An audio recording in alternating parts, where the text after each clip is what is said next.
국회 여객기 참사특위가 전체 회의를 열고 참사 원인과 재발 방지 대책, 유가족 지원 방안 등을 논의했습니다.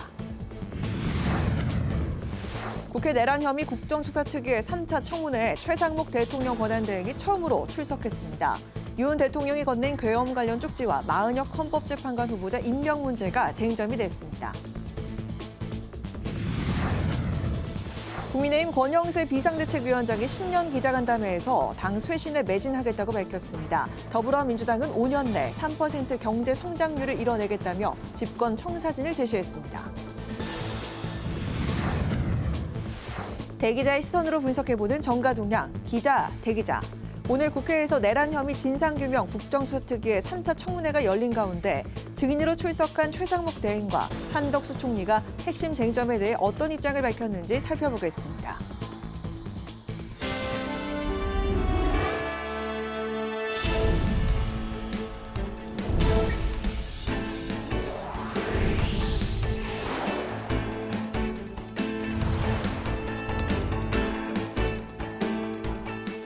여러분 안녕하십니까. 2월 6일 목요일 국회 라이브 6 시작하겠습니다. 오늘 뉴스는 내란 혐의 국조특위 청문회 중계방송으로 늦게 시작합니다. 12.29 여객기 참사 특별위원회는 국토교통부와 경찰청 등으로부터 현안 보고를 받고 유가족 지원과 2차 가해 방지 대책을 논의했습니다. 유가족 협의회 측은 생활과 정신적 안정 지원 방안 등이 담긴 특별법을 조속히 제정해야 한다고 촉구했고 악성 댓글을 비롯한 2차 가해에 대해서 엄중한 대처를 요구했습니다. 보도에 김희연 기자입니다. 1229 여객기 참사 특별위원회 회의에 참석한 유가족협의회 측은 완전하지 않더라도 지원책을 담은 특별법이 하루빨리 제정돼야 한다고 촉구했습니다. 참사 피해자와 유가족들에 대한 보호와 지원이 체계적이고 신속하게 이루어질 수 있도록 특별법 제정은 반드시 필요하고 이는 우리 유가족으로서는 사실상 생존과 생존권의 문제입니다. 또 철저한 진상규명과 함께 참사 원인 제공자 처벌, 그리고 유가족 대표의 조사 참여와 정보 공개를 요구했습니다. 특히 악의적인 비방과 악성 댓글로 인한 2차 가해로 정신적 고통을 겪고 있다고 호소했습니다. 여야는 수사기관의 신속한 수사와 함께 엄중 처벌을 촉구했습니다. 이게 가짜 뉴스가 요즘 이것뿐만 아니라 전체적으로 이 사회에 횡행해가지고 이 분열을 주고 여야 갈등을 주고 이렇게 하는 건데 이런 거는 좀 신속하게 처리가 안 됩니까? 이호영 경찰청장 직무대행은 피의자 특정에 시간이 걸리긴 하지만 전국의 수사단을 편성해 추적 수사 중이라고 밝혔습니다. 심리 지원 인력의 전문성 문제도 불거졌습니다. 전문 지식과 임상 경험이 충분하지 않은 정신건강 비전문 요원들이 지금 정신건강복지센터에 이렇게 배치가 좀 되어 있습니다. 이분들이 실제로 재난 대응과 관련한 심리 지원을 수행할 수 없다고 하는 것은 장관님도 잘 알고 계실 거고. 학회 등과 해서 가용 인력 581명을 확보를 했습니다. 그래서 그 분들을 최대한 활용하려고 하고요. 그다음에 또 중장기적으로도 전문 인력 채용을 확대하고 또 그 비전문 요원에 대한 교육을 강화하도록 하겠습니다. 이 밖에 사고 직전 4분 7초가량이 블랙박스에 저장되지 않아 진실 규명에 대한 우려도 나왔습니다. 이승열 항공철도 사고조사위원회 조사단장은 관제사의 녹취록과 CCTV, 관련자의 영상, 추가 진술 등을 토대로 타임라인을 재구성해 종합적으로 조사할 계획이라고 밝혔습니다. 국회방송 김희연입니다. 윤석열 정부의 내란 혐의 진상규명 국정조사 3차 청문회도 진행됐습니다. 비상계엄 당시 윤석열 대통령이 건넨 것으로 추정되는 계엄 관련 쪽지와 마은혁 후보자 미임명 문제가 쟁점이 됐습니다. 김지수 기자가 전합니다. 국조특위 세 번째 청문회에서 여야 의원들은 처음 증인으로 출석한 최상목 대통령 권한대행에게 질문을 쏟아냈습니다. 특히 비상계엄 당시 윤석열 대통령이 건넨 것으로 추정되는 계엄 문건이 쟁점이 됐습니다. 45년 만에 한 비상계엄인데 대통령이 준 지시문서를 부총리가 안 봤다는 것은 상식적으로 이해가 안 가죠. 만약에 안 봤다면은 솔직히 직무유기죠. 하지만 최 대행은 당시 외환시장을 모니터하느라 볼 경황이 없었다고 설명했습니다. 접힌 상태의 쪽지 형태였습니다. 근데 그 당시는 그 계엄이라고 전혀 상상할 수 없는 그런 초현실적인 상황이었고, 문건 내용에 대한 지적도 나왔습니다. 정부 예비비를 확보하고 국회 예산을 완전 차단하며 국가 비상 입법기구 예산을 편성하라는 내용을 문제 삼았습니다. 첫째, 계엄의 통치 자금을 마련하라. 두 번째, 윤석열 본인 입맛에 맞는 법안을 찍어내는 새로운 입법기구를 만들라, 이렇게 보입니다.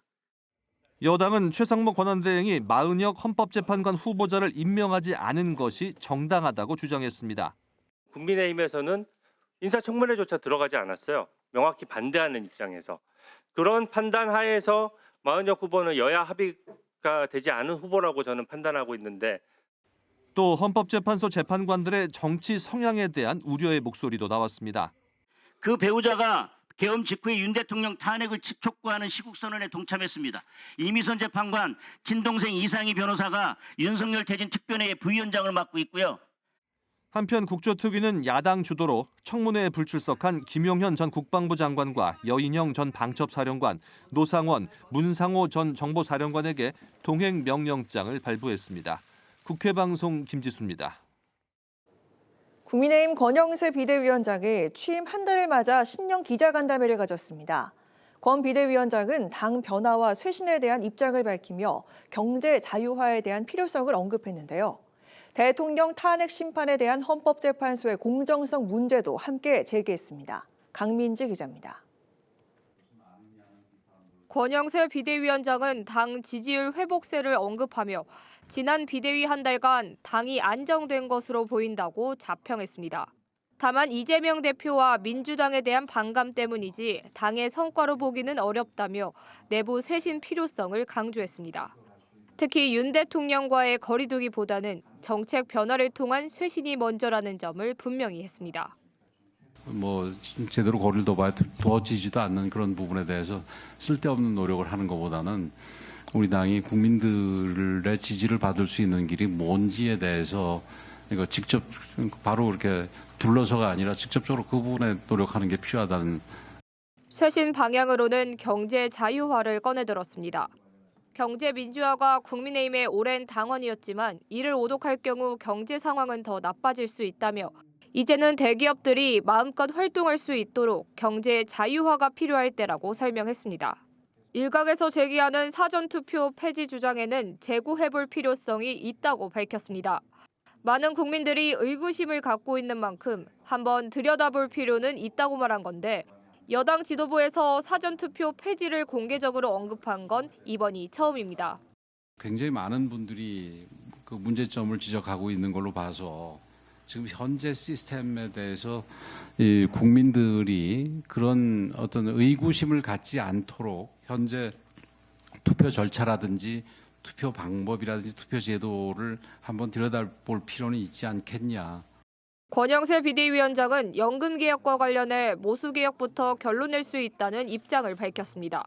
국민의힘이 그동안 구조개혁 논의가 수반돼야 한다고 주장했던 것과 달리 모수개혁 우선 논의에 나설 수 있다며 여야 합의 가능성을 열어놓은 겁니다. 한편 헌법재판소의 공정성 논란도 강하게 제기했습니다.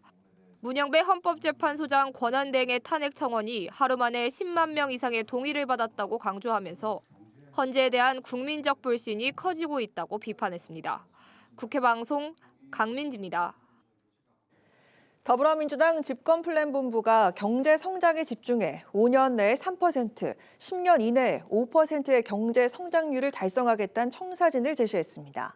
민주당은 또 관세 전쟁에 대비해 국회 차원의 통상특위를 빨리 설치하자고 여당에 제안했습니다. 이승지 기자입니다. 조기 대선 가능성이 커지는 가운데 더불어민주당 집권플랜본부는 신년 세미나를 열고 중도층 공략을 위한 성장 우선 전략을 발표했습니다. 당 대선 준비 조직인 집권플랜본부가 경제정책의 지향점을 분배해서 성장으로 바꾼 겁니다. 민주당은 경제 성장에 더 집중하겠지만 진보 진영의 전통적 가치인 분배와 복지는 유지하겠다고 밝혔습니다. 민주당이 발전시켜온 격차 해소, 공정, 포용, 복지, 분배의 문제의식은 당연히 지속되고 유효하고 심화되어야 하고 또 더 큰 틀에서 종합적으로 다루어질 것입니다. 그럼에도 불구하고 성장을 강조하는 이유는 그만큼 성장의 회복이 절박하기 때문입니다. 정치권은 민주당의 경제정책 변화를 우클릭 전략으로 평가하고 있습니다. 민주당은 특히 인공지능 AI와 문화, 안보를 성장 동력의 세 개 축으로 제시했습니다. 인공지능 등을 집중 육성해 경제 성장률을 5년 내에 3%대, 그리고 10년 내에 4%대로 끌어올리겠다고 강조했습니다.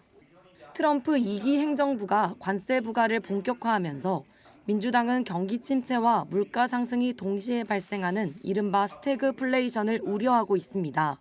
진성준 정책위의장은 미국이 중국에 대한 10%대 추가 관세를 부과한 만큼 우리나라 역시 국제 통상 전쟁에 맞서 수출 산업에 대한 전방위적 대책 마련이 필요하다고 목소리를 높였습니다. 진 정책위의장은 특히 국회 통상특위를 설치해 국회가 중심이 되어 통상 외교를 강화해야 한다고 주장했습니다. 정부와 국민의힘에 거듭 촉구합니다.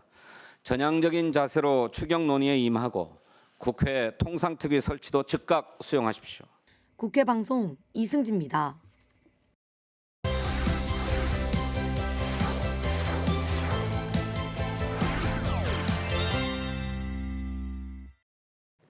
이슈픽 천지영 개건기자와 함께 최근 정치권에서 활발하게 논의되고 있는 개헌에 대해서 먼저 짚어보도록 하겠습니다. 천 기자 안녕하세요. 안녕하세요. 네, 월요일에 이슈픽 진행하다가 목요일로 이렇게 이동을 하게 됐습니다. 보통 목요일에 이슈가 참 많습니다. 앞으로도 목요일 잘 부탁드리도록 하겠습니다.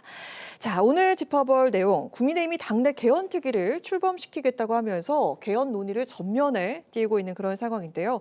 오늘 국회에서 토론회도 열렸습니다. 이 권력 구조를 바꾸는 헌법 개정에 과연 어떤 방안들이 거론되고 있나요? 네, 계엄과 탄핵 정국 초기에는 여권 내에서 4년 중임제를 골자로 하는 임기 단축 원포인트 개헌이 거론됐었는데요. 여당 지도부에서 당내 개헌특위를 발족하고 개헌론을 본격적으로 띄운 지금은 뚜렷한 안을 제시하기보다는 의견 수렴을 거치는 단계로 보입니다. 권영세 국민의힘 비대위원장도 오늘 신년 간담회에서 대선 전에 헌법을 고치고 선거를 해야 한다는 얘기를 이제는 굳이 하지 않겠다 이런 얘기를 했거든요. 네. 다만 과거에 논의되던 개헌안은 제왕적 대통령제의 권한을 나누는 방향에 초점이 맞춰졌다면 지금 여당 내에서는 대통령 권력뿐 아니라 의회 권력에 대한 견제와 균형이라는 이야기가 함께 나오고 있습니다. 권성동 국민의힘 원내대표는 현 시국이 대통령 권력과 국회 권력이 충돌한 결과라면서 이 의회 입법 독재가 문제이기 때문에 국회의 입법권 제한이 또 다른 문제로 대두됐다고 말했습니다. 이 토론회에 참석한 여야 정치 원로들은 차기 대선 후보들이 개헌을 약속해야 한다. 이 여야정이 최상목 대행에게 힘을 실어줘야 한다. 또 의원 내각제로 가야 한다는 등의 의견이 제기됐습니다. 이 앞서 나라를 사랑하는 원로 모임, 이 전직 국무총리와 국회의장, 이 전직 정당 대표들이 모인 자리에서 차기 대선과 동시에 원포인트 개헌, 국민투표를 하는 방안을 제안했었거든요. 이 남은 2월 이 개헌특위 출범과 함께 잇따라 열리는 개헌 토론회 등 여권에서 활발하게 진행되는 개헌 논의를 지켜봐야 구체적인 방향성이 정해질 것으로 보입니다. 네, 천 기자 말씀해 주신 것처럼 여권에서 지금 개헌론을 띄우고 있는데 대선 후보가 개헌을 약속해야 한다는 이야기가 나오는 건 이재명 민주당 대표를 겨냥했다 이렇게 볼 수 있을 것 같은데요. 최근 그 여권뿐 아니라 비명계에서도 개헌 요구가 나오고 있는데 지금 야권의 반응이 어떻습니까? 네, 일단 이재명 대표가 앞서 개헌보다 내란 극복이 우선이라고 한 것에서 특별한 입장 변화는 없는 걸로 보입니다. 이 성일종 국민의힘 의원에 따르면 토론회를 함께 하기 위해 민주당 중진 여러 명과 만났는데 이 개헌에 동의를 하면서도 당 분위기 때문에 공동 개최는 어렵다는 뜻을 전했다고 하는데요. 이 민주당은 비명계에서 개헌 요구가 공개적으로 분출하고 있습니다. 이 신삼김으로 불리는 김경수 전 경남지사와 김부겸 전 총리, 김동연 경기지사뿐 아니라 김두관 전 의원까지 목소리를 내고 있습니다. 지금이 개헌 적기다. 이 대표가 결단하면 조기 대선이 치러질 경우 개헌 국민투표가 가능하다면서 이 대표를 압박하는 모양새입니다. 이재명 대표는 지난 대선 4년 중임 분권형 대통령제를 공약한 바 있습니다. 이 알려진 바에 따르면 개헌의 필요성에는 공감을 하지만 이 당장 합의를 하는 것은 어렵다 이런 뜻을 가지고 있다고 하는데요. 이 개헌을 위해선 일단 법안 발의에 재적의원 과반 이상, 법안 통과를 위해선 재적의원 3분의 2인 200명 이상의 찬성이 필요합니다. 물론 국민투표를 거쳐야 하지만 개헌안을 처리하기 위해선 이 과반 의석의 민주당을 이끌고 있는 이 대표 의중이 가장 중요하다는 이야기가 나옵니다. 네, 그렇군요. 윤 대통령의 탄핵 심판 이야기도 살펴보도록 하겠습니다. 오늘 헌재에서 6차 변론 기일이 진행이 되고 있습니다. 비상계엄 당시에 국회에 병력을 투입한 특전사 지휘관들이 증인으로 출석을 했는데 여기서 어떤 증언이 나왔죠? 네, 오늘 헌재 탄핵 심판 6차 변론에서는 이 곽종근 전 육군 특수전 사령관, 이 김현태 특전사 707 임무단장과 이 박춘섭 대통령실 경제수석이 증인으로 나왔는데요. 이 쟁점은 윤 대통령이 국회의원을 끌어내라고 지시를 했는지 이에 대한 지휘관들의 증언이었습니다. 이 앞서 의원이 아니라 요원을 끌어내라고 한 거라는 김용현 전 국방장관의 증언이 있었기 때문에 더 관심이 쏠렸는데요. 이 곽종근 전 특수전 사령관은 윤 대통령이 끌어내라고 지시한 대상이 국회의원이 맞냐는 질문에 정확히 그렇다고 답변했습니다. 이 자신의 판단으로 끌어내지 말라고 했다는 건데요. 다만 김현태 707 특임단장은 이 증언이 오락가락하는 모습을 보였습니다. 이 앞서 검찰 조사에서 국회의원을 끌어내란 지시가 있었다고 진술했었는데 오늘은 그런 지시를 듣지 못했다고 말했다가 재판관이 검찰 조서에 적힌 내용을 말해주자 그 내용이 맞다고 번복을 했습니다.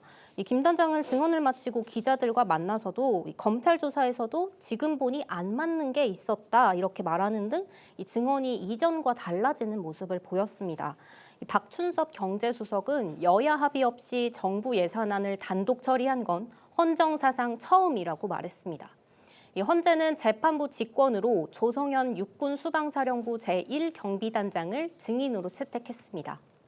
어제 구치소 현장 청문회를 시도했지만 불발이 됐었던 내란 혐의 국정수사 특위 오늘 3차 청문회를 열었는데요. 최상목 대통령 권한대행과 한덕수 국무총리가 함께 나온 건 이번이 처음이었죠. 네, 공교롭게도 전현직 대통령 권한대행이 동시에 국정조사 특위에 출석을 했습니다. 이 최상목 대통령 권한대행은 주 증인석에 이 한덕수 총리는 그 옆자리에 앉았고 이 증인 선서도 최 권한대행이 대표로 하면서 이 비상계엄 전과 완전히 뒤바뀐 풍경이 펼쳐졌습니다. 그러네요. 네, 한 총리는 비상계엄 전 열린 비공개 국무회의에서 국무위원들이 전부 다 반대하고 걱정하면서 이 대통령의 문제를 제기했다고 말했습니다. 이 김용현 전 국방장관이 헌재에 출석해서 일부 국무위원은 계엄에 찬성했다고 한 주장과는 배치되는 내용인데요. 이 국조특위에 처음 출석한 최 권한대행은 비상입법기구가 적힌 쪽지에 대해 집중 질의를 받았는데요. 이 민주당에서 그 쪽지를 가로로 접었는지 세로로 접었는지까지 물어봤는데 이 검찰에 제출된 자료엔 접힌 자국이 없었다는 점을 들어서 추궁을 한 겁니다. 다만 최 대행은 자신이 제출하지 않았다며 무슨 뜻인지 모르겠다고 답했습니다. 이틀 전 열린 국조특위에 이어 오늘도 회의에서는 고성이 오갔는데요. 이진우 전 수방사령관이 지금도 비상계엄 선포에 대해 적법하다고 생각한다라고 말한 발언에 대해 용해인 기본소득당 의원이 지적하는 과정에서 국민의힘 의원들과 언쟁이 벌어진 건데요. 결국 여당 간사가 사과하면서 이 충돌은 매듭지어졌습니다. 이 국조특위의 활동 시한은 당초 오는 13일까지지만요. 야당이 활동 기한 연장을 검토하겠다고 밝히면서 또다시 여야 간 충돌이 예상됩니다. 네, 여기까지 들어보도록 하겠습니다. 오늘 이슈픽 천지연 개공기자와 함께했습니다. 오늘 말씀 잘 들었습니다. 고맙습니다.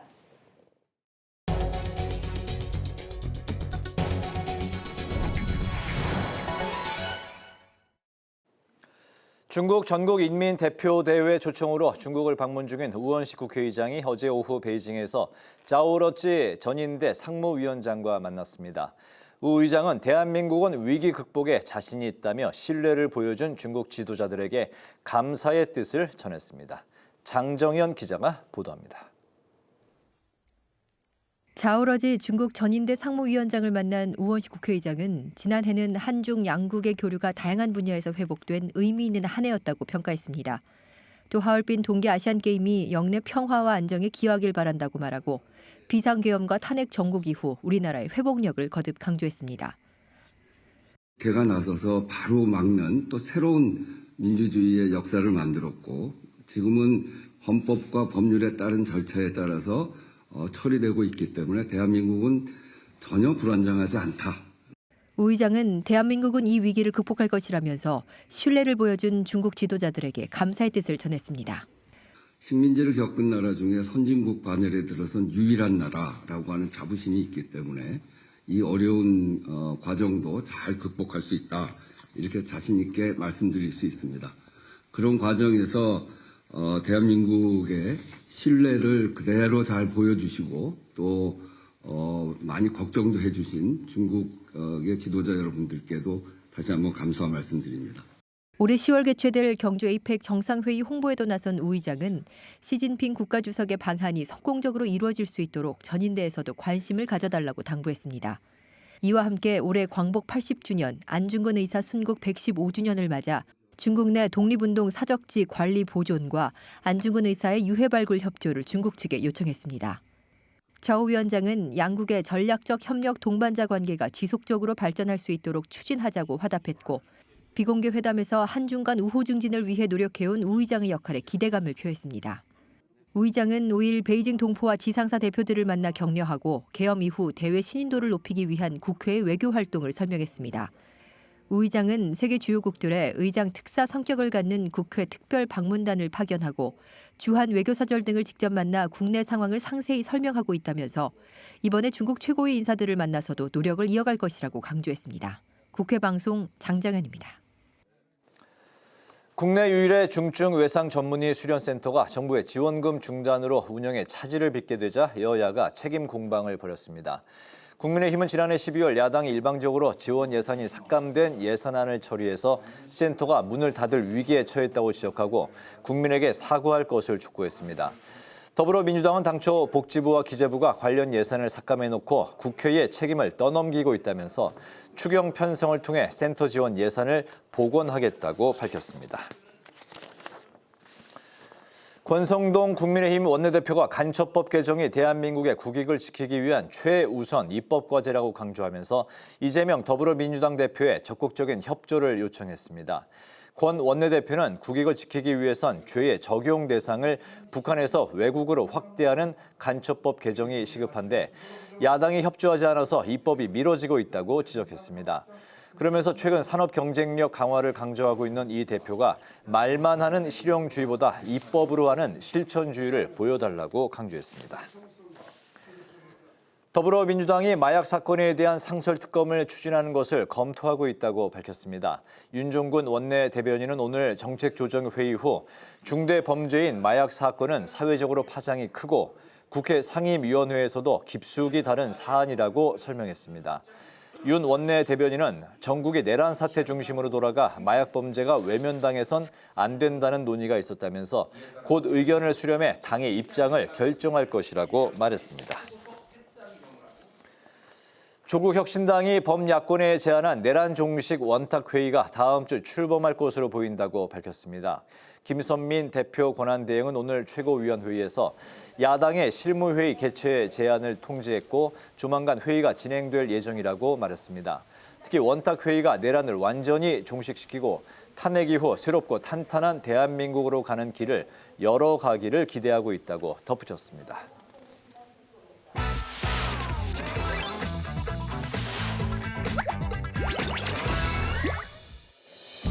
2월 6일 강아랑이 전해주는 정치권의 뜨거운 말말말 강아랑의 정치랑입니다. 오늘 첫 번째 주제는 이재명 견제 본격화입니다.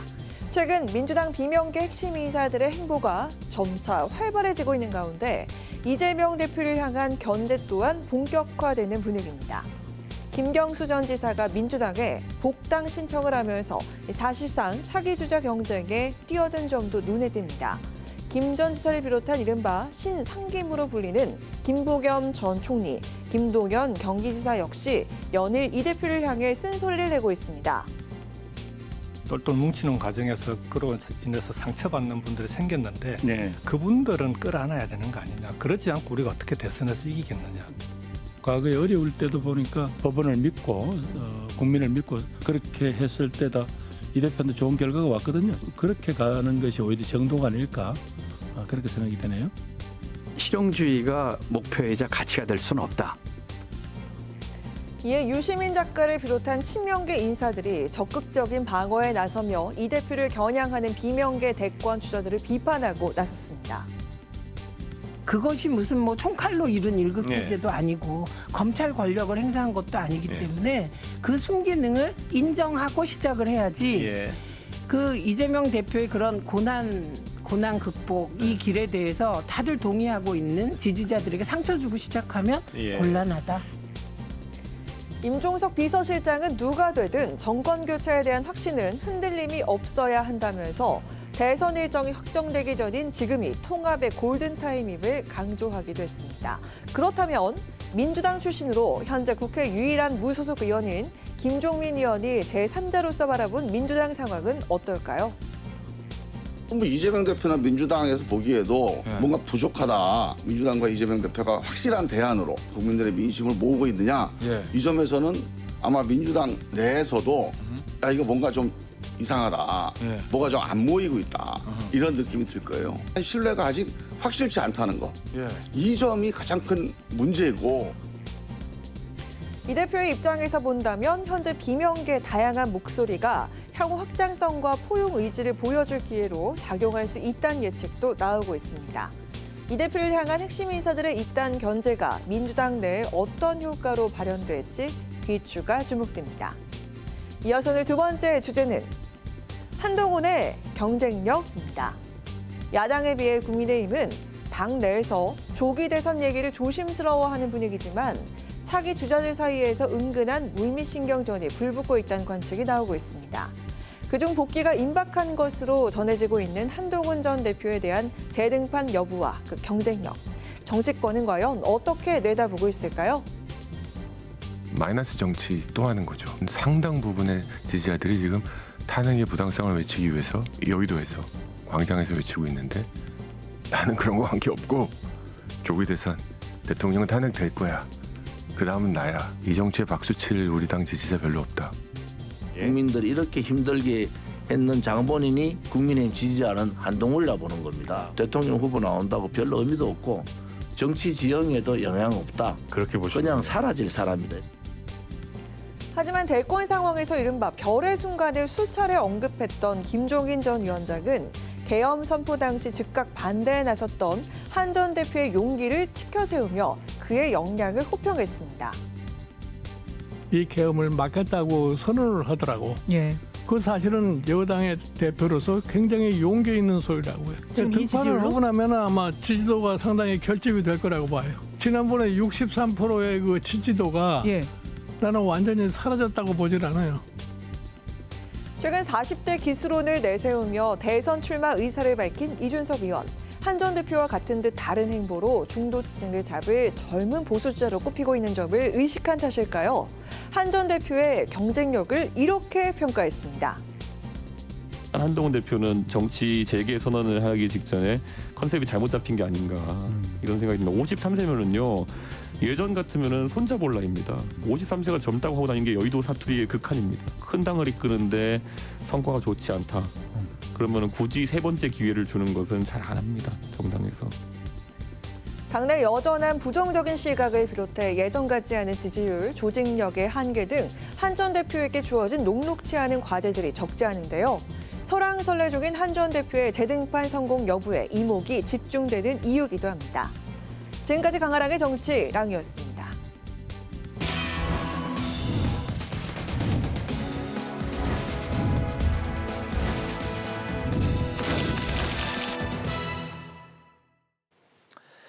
네, 정치권 동향을 대기자의 시선으로 짚어보는 기자 대기자 시간입니다. 오늘도 최병묵 전 TV조선 해설위원, 성환영 한겨레신문 선임기자 두 분과 함께하겠습니다. 어서 오십시오. 네, 안녕하세요. 네, 눈길에 오시느라 수고들 많으셨습니다. 오늘 성 기자님께서 발제해 오셨죠? 예, 국회에서 그 국정조사 특히 3차 청문회 진행됐고요. 또 헌법재판소에서 탄핵 심판 6차 변론 아주 뜨겁게 진행된 것 같습니다. 이런 가장 뜨거운 정치 현안을 갖고 토론해 보면 좋을 것 같습니다. 네.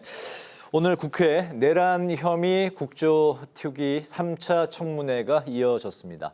최상목 대행, 한덕수 총리 등이 증인으로 이제 출석을 했었고요. 오늘 청문회 좀 어떻게 보셨는지 두 분 의견 먼저 좀 들어보겠고, 이어서 이제 야당이 진상 조사가 충분히 이루어지지 않았다면서 이제 국조기간 연장의 필요성을 이제 주장을 했는데, 여당이 국정조사가 좀 필요가 있냐 무용론을 이제 거론한 상황입니다.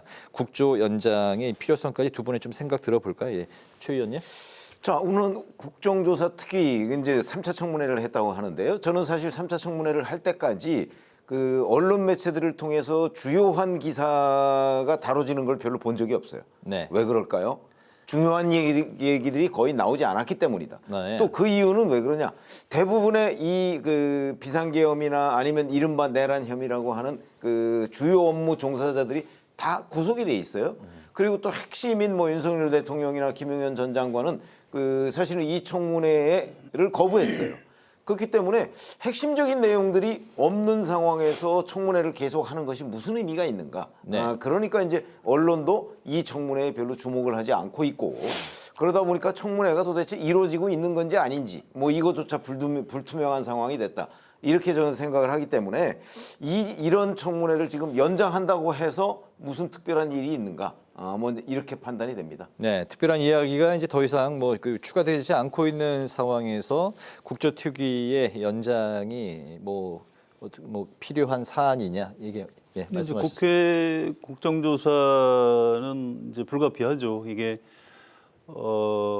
비상계엄을 해서 국회의 기능을 정지시키려고 했기 때문에 국회로서는 당연히 국정조사를 하는 게 맞습니다. 네. 그런데 원래 이제 국회 국정조사 자체가 갖는 어떤 한계 같은 게 좀 있어요. 강제 수사권이 없고요. 무슨 검찰처럼 무슨 압수수색을 한다거나 이럴 수 없는 거죠. 그래서 이제 진실 규명에는 뭐 약간 좀 답답한 한계가 있습니다. 또 핵심 증인들도 뭐 불출석 사유서 내고 네. 안 나오면 뭐 어쩔 수가 없죠. 그런데 또 이 국정조사의 장점이 있습니다. 이게 공개적으로 청문회 같은 걸 하면 이 증인들이 나와서 이렇게 증언하는 걸 다 공개적으로 의원들도 보지만 국민도 이렇게 보는 겁니다. 이렇게 판단을 할 수 있는 거죠. 이게 이번 비상계엄하고 직접적인 관련이 있는 사안은 아니지만 예를 들어서 저는 굉장히 인상적으로 본 게요. 육군 첩보부대 부대장 출신이 네. 그 노상원 전 정보사령관이 굉장히 이상한 사람이다 하면서 그 북파했던 공작원들 임무가 끝나면은 그 원격으로 폭파하는 조끼를 입혀서 이렇게 요원들을 폭사시켜라 뭐 이런 지시를 한 적이 있다고 뭐 이렇게 증언을 했어요. 그래서 아니 이번 그 비상계엄에 민간인이 개입을 한 것도 놀라운 일이고, 그런데 최근에 그 경호처 차장한테 뭐 비화폰을 넘겨받았다. 그래서 이번 비상계엄에 굉장히 그 민간인이 깊숙이 개입을 했다. 그런데 또 이 사람이 굉장히 좀 이상한 사람이었구나. 네. 정보사령관 시절에도 이제 이런 걸 이제 알게 됐고요. 또 비다나 씨라는 이제 무속인이 한 분 나와서 바로 이분 노상원 전 사령관이 자기한테 이 사람이 앞으로 잘 될 사람인지 좀 이렇게 봐달라 뭐 이런 걸 해서 자기가 얘기를 해줬다. 네. 김영현 그 당시에는 이제 장관 되기 전이죠. 그러니까 이 사람이 이름하고 생년월일 이런 걸 주면서 이 사람하고 내가 뭔가 일을 좀 같이 하고 싶은데 이 사람이 잘 되겠느냐 뭐 이런 걸 물어보고. 네. 아니 이게 좀 정상인지 모르겠어요. 아무튼 뭐 이런 그 뭐 결정적이진 않을 수 있지만 굉장히 구체적인 정보들을 이제 우리 국회 국정조사를 통해서 좀 밝혀낼 수 있었던 성과 같은 게 있는 것 같습니다. 그래서 이건 뭐 국회 국정조사를 뭐 어떤 강제 수사권이 없다는 한계가 있기 때문에 꼭 더 뭐 해야 될 것 같지는 않지만 어쨌든 성과는 좀 있었다. 이 문제는 여야가 잘 뭐 의논을 해서 국정조사를 연장할지 말지 결정하면 될 것이다. 뭐 이런 정도 생각을 가지고 있습니다. 네, 알겠습니다. 그런가 하면 오늘 윤 대통령 탄핵 심판 6차 변론 기일도 열렸습니다. 관심의 포인트는 곽종근 전 사령관이 윤 대통령 앞에서 처음으로 진술하는 이 상황, 그전 진술과 일치하는지 부합하는지 그 분위기에 관심이 많이 모아졌었는데요. 핵심이 국회 봉쇄 지시 의혹 등이었던 것 같습니다. 역시 이제 오늘 그 변론의 주요 쟁점 발언 좀 어떻게 보셨을까요? 그래서 곽종근 전 사령관하고 이제 곽종근 전 사령관의 지시를 받았다는 707 특임대장하고 뭐 나와서 이런저런 얘기를 했는데 네. 그 둘 사이의 의견이 조금 달라요. 네. 그리고 곽종근 전 사령관의 경우에는 사실은 그 이 말의 이 표현 자체가 조금씩 바뀌는 경우가 많이 있어서 이제 정영식 헌재 재판관의 지적을 받기도 하고 네. 이런 점을 본다면 지금 이제 헌재에서 사실은 이게 내란 그 죄가 된다 또는 뭐 내란 행위가 있었다 없었다 뭐 이런 것들의 핵심 내용의 사실관계를 지금 규명을 해가는 과정이라고 저는 보거든요. 네. 아까 뭐 국회 측 대리인단은 뭐 이미 뭐 다 끝났다 이렇게 얘기를 하지만 글쎄 제가 보기에는 끝난 상황은 아니고 이제 사실관계가 지금 하나씩 두 개씩 이렇게 그 이제 정리가 돼가는 과정인데 네. 그 과정에서 오히려 이견이 너무 많이 드러났다고 생각을 해요. 그러니까 자 국회를 봉쇄하라고 한 것인지 아니면 뭐 방어하라고 했다는 것인지 아니면 뭐 문을 부수고 누구를 끌어내라고 한 것인지 네. 그거를 이제 뭐 자기의 그 어떤 주관적인 해석을 섞어서 곽종근 전 사령관이 얘기했다가 나중에는 또 아니 국회의원이라고 얘기한 건 아니다. 뭐 이렇게 얘기하고 국회의원이라고 하는 거는 자기가 그렇게 이해했다. 뭐 이렇게 하면서 이제 그 지금 상황이 이렇게 지나갔는데 네. 이런 것들을 보면 사실관계 이 특정 자체가 저는 지금 그 해가는 과정이라고 보거든요. 이렇게 본다면 그 사실관계를 명확하게 특정해서 이것이 정말 내란 행위고 그것이 그 우연적 행위다까지 가려고 하면 네. 앞으로 상당한 시간이 필요한 것 아닌가. 전 오늘 그 공방을 보고 그런 걸 느꼈습니다. 상당한 시간이 더 필요하다. 이제 6차 변론 기일이 오늘 이제 끝나게 되면 8차까지 이제 2차례 남았고 이제 플러스 알파 한두 차례. 뭐 2월 말 3월 초에는 결론이 나지 않겠냐 이제 그런. 글쎄요, 그게 이제 나오고. 일부 쪽의 그 기대로 보이고요. 제가 보건대는 뭐 아마 지금 한 것보다 훨씬 더 해야 될 거요. 아 그렇습니다. 왜 그러냐면 사실관계 자체가 특정이 안 됐고 네. 엇갈리는 부분이 많은데 그걸 어떻게 그 일방적으로 단정하고 넘어갈 수 있을까요? 네, 오늘 또 한편 그 김현태 707 특임단장은 국회에 실탄을 가져갔고 150명이 넘으면 안 된다는 뭐 지시도 받았다. 뭐 이렇게 그리고 이제 곽종근 사령관이 국회의원 끌어내라는 지시가 있었다. 뭐 이게 좀 관심을 모았던 발언이었던 것 같습니다. 예, 뭐 그런 그 한밤중에 순식간에 벌어진 일을 나중에 시간과 단어까지 정확히 기억해낼 수 있나요, 사람이? 그건 쉽지 않은 겁니다. 그래서 이분들도 그 이후에 아마 그 부하들하고 또 얘기를 해서 이런 정보를 조각조각 맞춰본 것 같아요. 이제 네. 그러다 보니까 실제로 듣지 않은 말을 뭐 들은 것 같다고 얘기했다가 아니 그건 또 아닌 것 같다 뭐 이런 얘기를 하고요. 이렇게 혼란이 있는 것 같은데 그래도 이제 큰 취지에서 보면 네. 곽종근 전 특수전사령관은 비교적 그 진술에 일관성이 있는 것 같고요. 오늘 저는 인상적으로 본 게 네. 이 데리고 나오라고 했냐 끄집어내라고 했냐 그랬더니 아 그게 대통령의 말씀인데 그거를 내가 있는 그대로 사실은 끄집어내라고 들었는데 그거를 끄집어내라라고 표현하기가 뭐해서 이제 데리고 나오고 이렇게 표현을 했고 또 문을 부수고라도 이렇게 표현을 했는데 좀 너무 거친 것 같아서 뭐 문을 열고 뭐 이렇게 표현을 했다 이런 얘기까지. 또 의원은 인원이었던 것 같다 이런 진술. 예. 이제 뭐 그건 또 이제 윤석열 대통령이 난 인원이란 단어를 안 쓴다 이제 이런 얘기도 했는데요. 아무튼 큰 틀에서 보면 상당히 진술의 일관성이 유지가 되고요. 또 한 가지는 이제 이틀 전에 수방사령관하고 방첩사령관이 헌법재판소에 나와서 얘기를 했는데 이게 검찰에서 이제 진술을 하고 지금 기소가 돼 있죠. 그래서 네. 제가 형사 재판이 진행 중이기 때문에 제가 말할 수 없는 부분이 있습니다. 뭐 제한됩니다 이런 표현을 썼는데요. 네.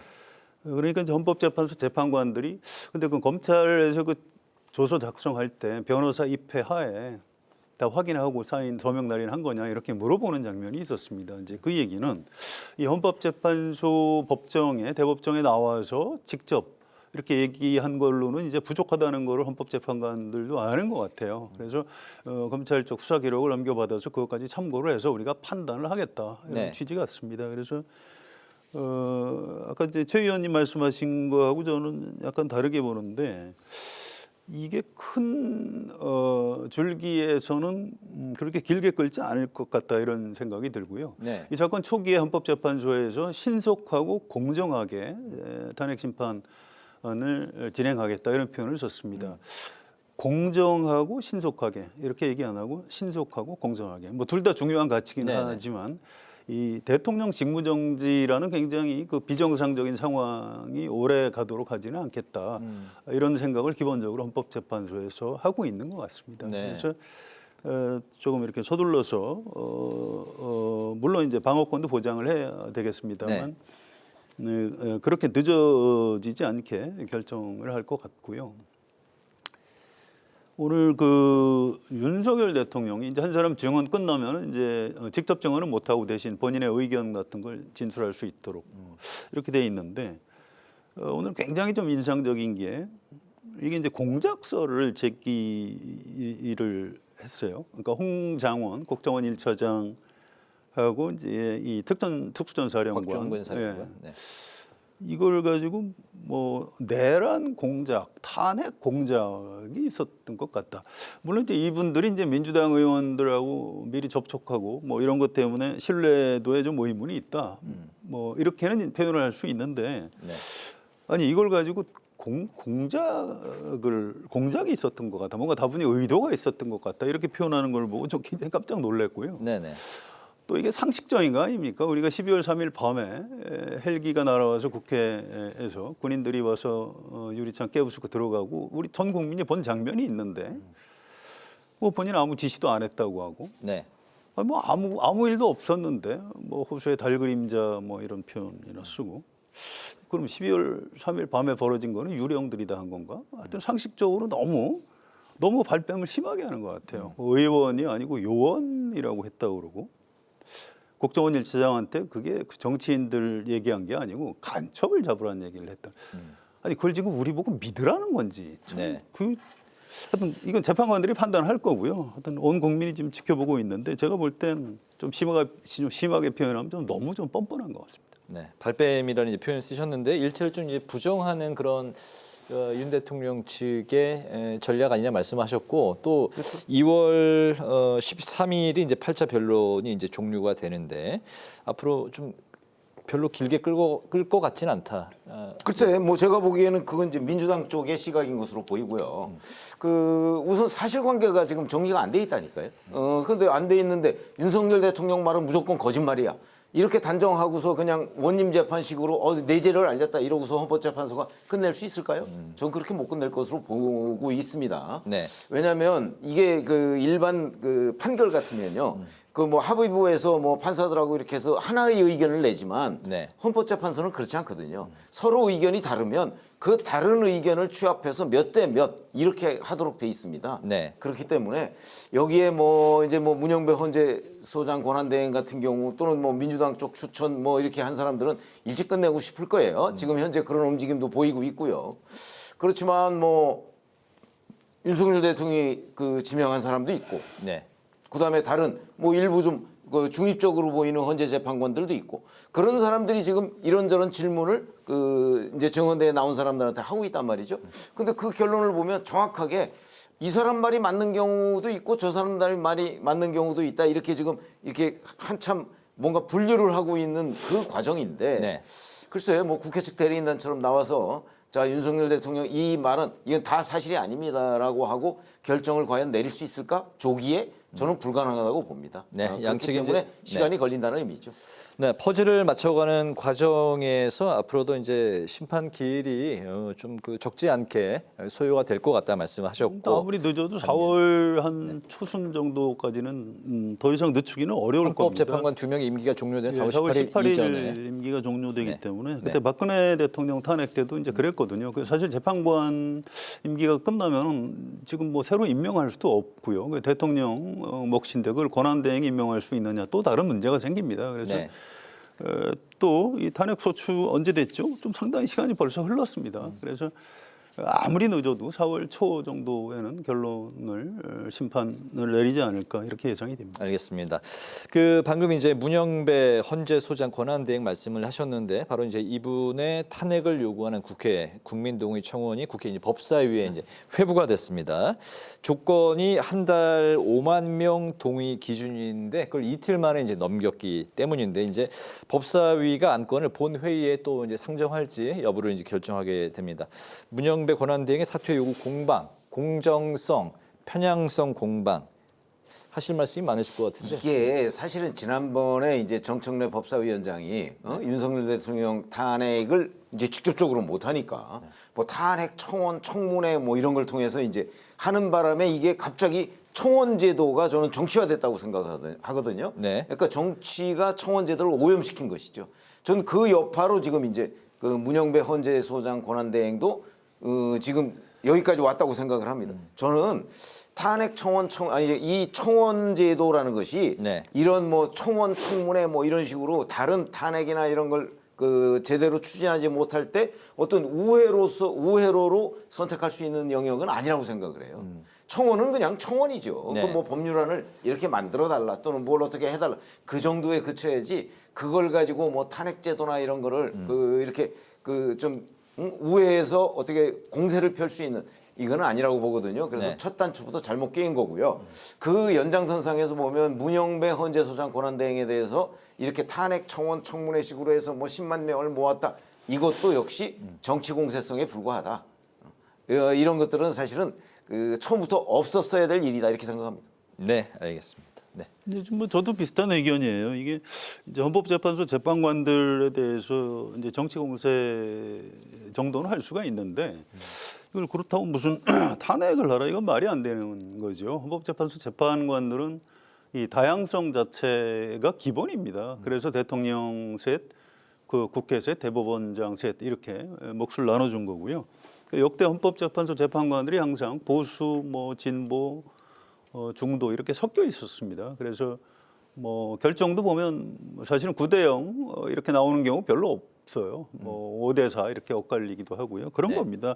사실은 헌법재판소가 1988년에 생겼는데 그때 재판관들 중에는 뭐 4선 국회의원 출신도 계셨고요. 초대 재판관들 중에 또 민정당 전국구 의원을 했던 분도 재판관으로 있었습니다. 네.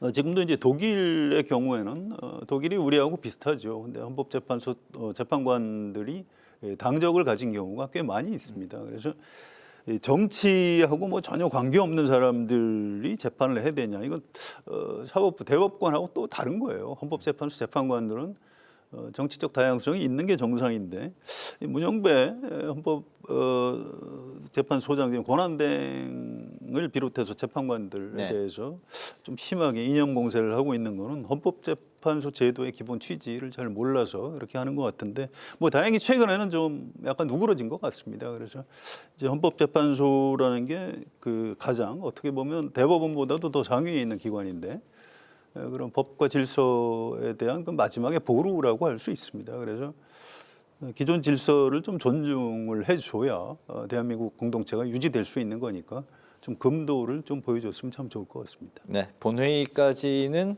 갈 사안은 아니다 이렇게 이제 두 분 다 보시는 것 같습니다. 그러면 이 사안 자체가 정치 공세성이라고. 정치 공세성 알겠습니다. 마지막 이슈는 이제 시간 관계상 좀 짧게 들어봤으면 좋겠습니다. 최근 이재명 민주당 대표가 실용주의를 앞세운 우클릭 행보를 보이고 있다 이런 이야기들이 많이 나오고 있습니다. 금투세 폐지, 반도체 특별법의 주 52시간 근로 예외 조항도 이제 수용할 움직임을 보이고 있는 상황인데 어쨌든 이제 외연 확장을 시도하고 있는 이 대표 우클릭 행보가 어느 정도 좀 도움이 될 거라고 보십니까? 당내 안에서도 좀 비판 목소리가 있더군요. 예. 뭐 어쨌든 도움이 좀 될 수는 있겠죠. 근데 워낙 지지도도 높지만 지금 비호감도가 높기 때문에 내가 대통령 돼도 그렇게 과격하게 안 할 거다. 이제 이걸 보이고 싶을 겁니다. 그래서 뭐 재계라든가 또 보수뿐만 아니고 중도층에서도 좀 비호감 유권자들이 있기 때문에 그쪽에다 좀 안심을 시키려는 뭐 이런 거죠. 그래서 이른바 조기 대선에 대비해서 대선 주자로서 좀 당연한 행보라고 보입니다. 그런데 네. 민주당 안에서는 민주당은 중산층과 서민의 정당인데 이거 당내 토론도 없이 그렇게 막 하면 되냐 해서 이제 공격을 하고요.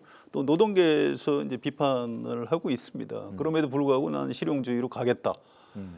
이러고 있는데 이게 네. 실제로 얼마나 도움이 될지는 뭐 아직은 좀 계산하기 어려운 것 같습니다. 네, 최 의원님. 저도 뭐 도움이 되는 거는 틀림없다고 생각을 하는데 네. 문제는 이제 그 도움이 되려면 사람들이 그 진정성을 믿어줘야 되거든요. 네. 아시다시피 이재명 대표는 지난 대선에서도 기본소득 뭐 그걸 꼭 해야 된다고 하는데 막상 공약에서는 뺐어요. 그러더니 이제 대선에서 낙선하고 난 뒤에 또 들고 나왔어요, 기본소득을.